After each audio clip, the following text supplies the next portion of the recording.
Quando no tempo presente a realidade tem mais força do que a memória. A memória pode se prestar à instrumentalização da história, ao uso da história com finalidade política, ideológica, para o que se quer, para o que se busca. Assim como a história servir de base para a construção político-ideológica. Sempre se repete, sempre repetimos que indiscutível é Sua Senhoria o fato. Sim, mas a depender da proximidade, nem ele o fato. Porque a escolha do fato a ser exposto, analisado, é também subjetiva, depende de quem e como olha.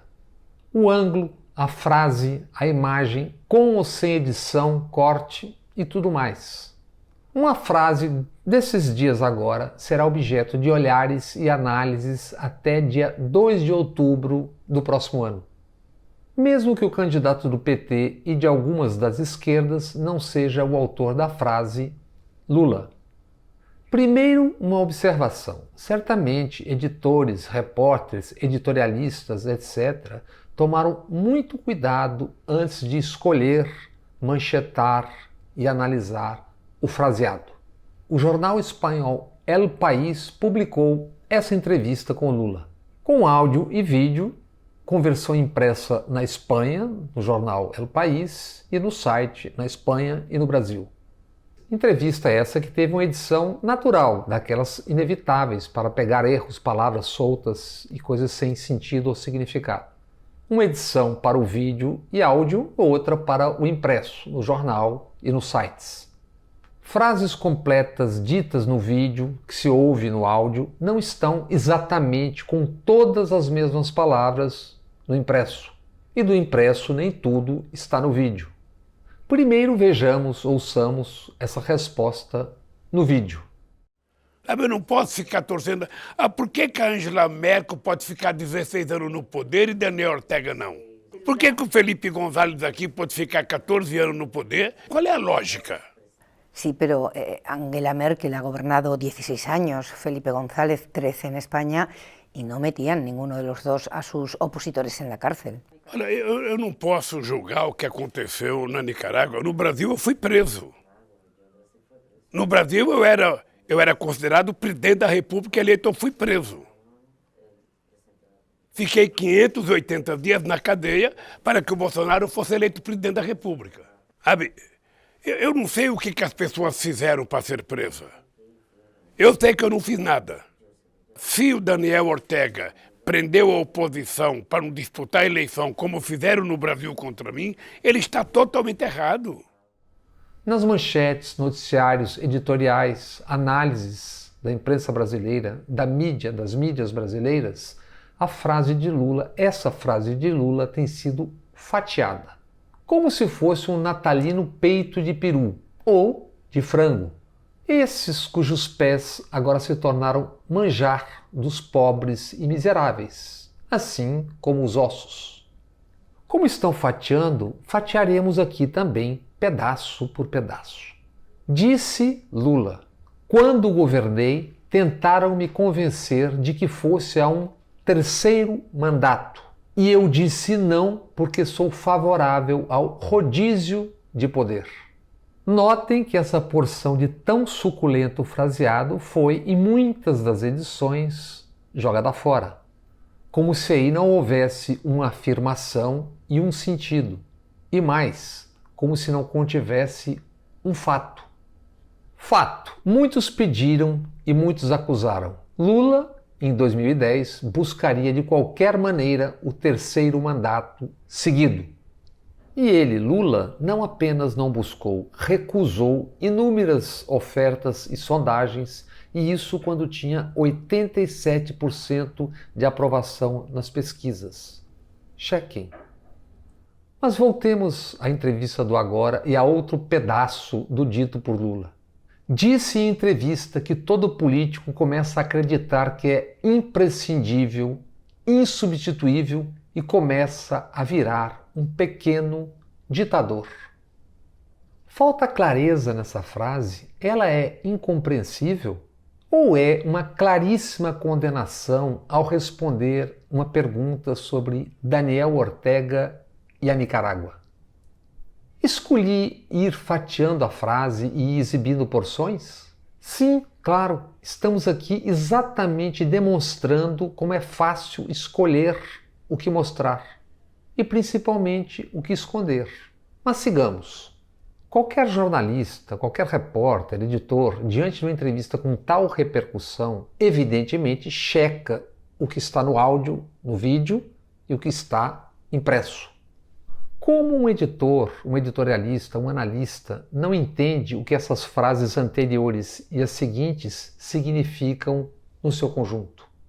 Lula, com todas as palavras, disse: "Eu era contra a candidatura de Daniel Ortega mais uma vez. A Frente Sandinista da Nicarágua tem muita gente para se candidatar."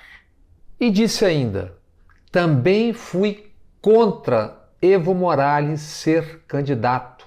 Ele já havia feito 2 mandatos extraordinários."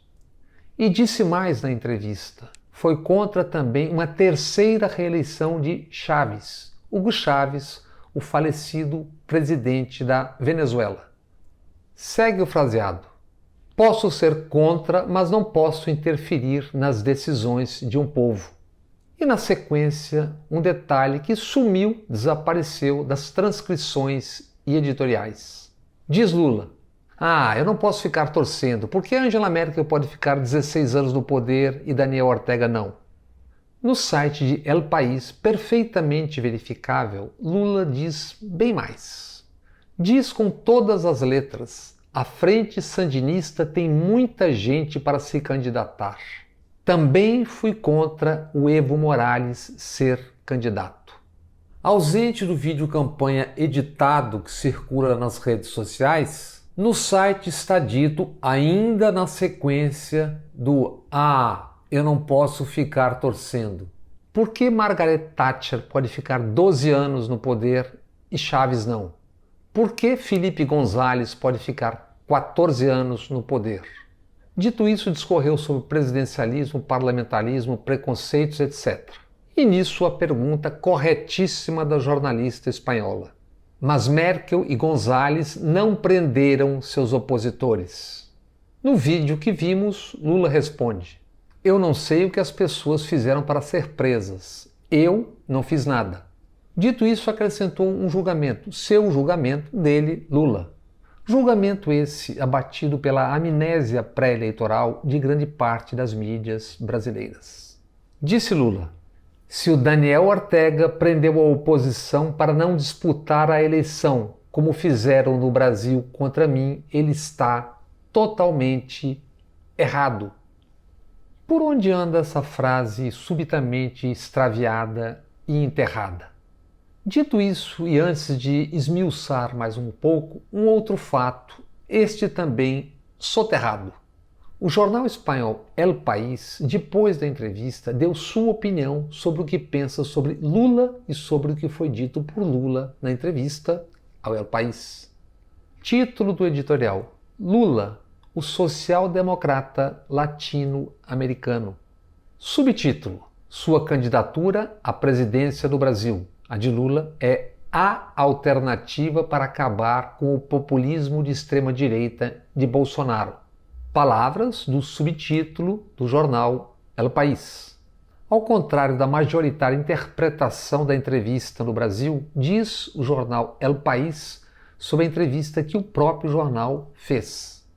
Aspas: "Saúde das democracias, algo que Lula defendeu com convicção na entrevista que concedeu ao jornal." Repetindo, isso é um editorial do jornal El País. Eventualmente soletrando, porque sempre pairam dúvidas. O que pode ser mais claro do que isso? Do que a opinião do El País sobre o entrevistado e sobre a entrevista que o El País fez. Mais claro, mais solar do que isso, só editoriais da imprensa brasileira já em campanha, basicamente por Moro. Pensando a frase que serve para objetivos e paladares variados e com surto de amnésia para o que não deve ser exposto. E isso vindo de jornais e mídias que há 3 anos e ainda agora trabalham para tornar equivalentes Fernando Haddad e Jair Messias Bolsonaro. Imprensa, mídias que se negaram a usar o termo extrema-direita para definir Bolsonaro e seus significados, que tratá-lo como o fascista que é, nem pensar. Sempre temos todos o que aprender, e mais uma vez devem ter aprendido Lula e o PT. Sem rendição, mas terão que cuidar de cada palavra, cada gesto. Será preciso, inevitável, deixar tudo muito claro e com todas as palavras no lugar certo. Especialmente quando for para assumir o que, inevitavelmente, terá custos. Custos políticos, custos de imagem. O que inclui novas e antigas alianças, novos e antigos aliados. Isso não por caber autoridade ou tanta autoridade a tantos dos críticos, mas por conta mesmo dos atos, gestos e palavras e seus desdobramentos, efeitos e consequências. E o ex-juiz Sérgio Moro, depois dessa entrevista, pôs-se a falar e comentar sobre flerte com o autoritarismo. Com essa sua frase apenas reproduzida criticamente, sem maiores observações. Para começar, quantos e quais atos autoritários os dois governos Lula executaram em 8 anos? Executaram. Não valem respostas das manadas do WhatsApp. Os próprios editorialistas e a midiona podem responder. E Sérgio Moro, como pode ser tão cínico, tão hipócrita? Ele e também suas vozes e porta-vozes. Moro, que agora tem embarcado no seu Podemos o general Santos Cruz, também ele ex de Bolsonaro. Será o vice? Vai assim se cimentando em torno de Moro a busca da continuidade do projeto de tutela militar, este no qual desde o pós-Dilma estamos metidos como cobaias. O sujeito embalou e vazou seu pacote Lava Jato por anos, quase sem críticas. E se acovardou, se escondeu, mentiu quando atropelado pela Vaza Jato e aqueles diálogos profundamente comprometedores. Um então juiz e juiz julga que comandou procuradores que acusam e policiais federais que investigam numa caçada. E esse ex-juiz, agora falando em flerte com o autoritarismo. Um tipo que ajudou a eleger e serviu a Bolsonaro até ser despachado com humilhação pública. Um juiz que vazou delação a 5 dias da eleição para ajudar a eleger quem viria a servir. E que negociava com emissários do futuro presidente ainda durante a eleição. Um juiz que permitiu por mais de 1 hora uma conversa ir se tornar ilegal com uma presidente da República que não era investigada e que depois ilegalmente vazou o mesmo grampo para a TV Globo, sua voz e seus porta-vozes. Em um país mais maduro, mais equilibrado, um juiz como esse seria imediatamente afastado e julgado. E só com muita sorte e ajuda não seria preso, porque existiam e existiram provas, não apenas evidências. Como, por exemplo, um grampo num escritório de advocacia com centenas de grampeados. Juiz esse, agora candidato à presidência da República, que propõe um tribunal de exceção como o da Ucrânia. Grande exemplo. Um tribunal fora do sistema jurídico natural do Brasil. Um tribunal, diz ele, com apoio internacional. Leia-se, por exemplo, Estados Unidos. Mais uma vez, Moro quer um tribunal para chamar de seu. É o vício.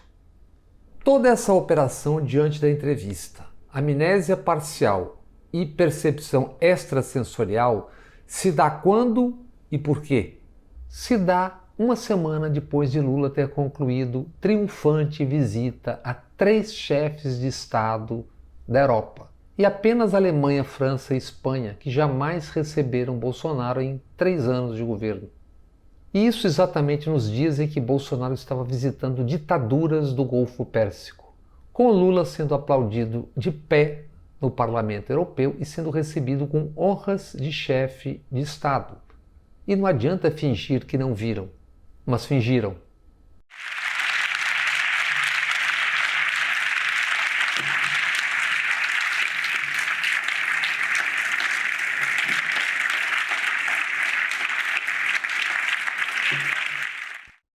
Com Olaf Scholz, desde essa segunda, o primeiro-ministro da Alemanha teve conversa de 1 hora e 15 minutos. Com Macron, presidente da França, Salam Alex, e outra hora e 15 minutos de encontro.